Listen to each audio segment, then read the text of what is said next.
What you were talking about, like, that's really hard, like when you're starting to make movies and stuff, and then there's all these people that just come out of thin air that are like, we can help you, we have money, and all this kind of stuff. Like, I've seen it for many, many years.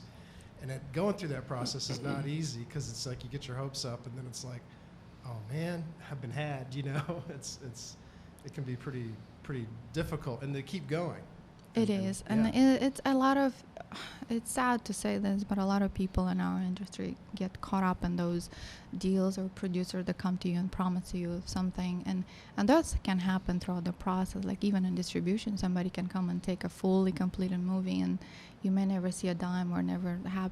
That's a very, it's a difficult industry. It's pretty common too. It is, but we have to be, one, we have to keep our hope and be strong about telling story no matter what. But two, you have to do your due diligence and your research. And in show business, show, it's a short word. Business, it's a longer word. So you have to do your research about business, about money, investment.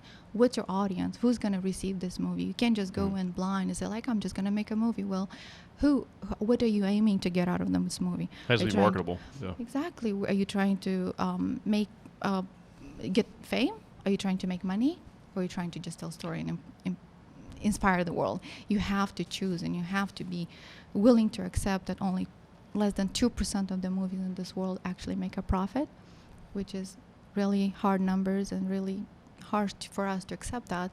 But as a filmmaker, you have to know what you're getting into it, because you can put together a team and make your first movies, but if you don't make money, you're not going to make your next movie. Yeah, there's no point. And that's something...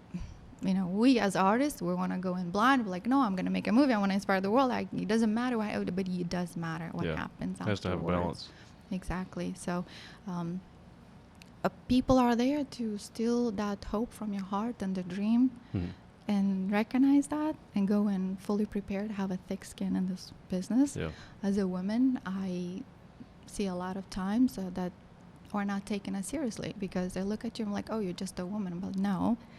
If I give you a job as a producer, if I employ you as an actor or as a director of photography or as a whatever you might be, as a production assistant, it doesn't matter. It's your responsibility to show up on time. It's your responsibility to deliver and be professional. It doesn't matter who the employer is. Right. And that goes across the board. It doesn't matter if it's a woman. It doesn't matter what your background is. We're here to make art, and we're here to collaborate. Let's be professional, respectful to one another, and just be prepared for heartbreaks. Yeah. Every movie you're going to make, it's going to break your heart. It's going to break your heart, because what I wrote in Year of the Witch, I put my heart and soul and heart into it. Long nights of writing. And then you're on set, you have to cut scenes. And then you're in an editing room. Out of 3 hours, I had to make an 1.5 hour movie. I literally broke my heart, because I knew the dedication I put on those arcs of the characters and the dialogue. And well, if it has to go, it has to go. You have to look at the big picture. We're here to make a movie that's successful, that reaches people. And you have to do what you have to do. Right, yeah.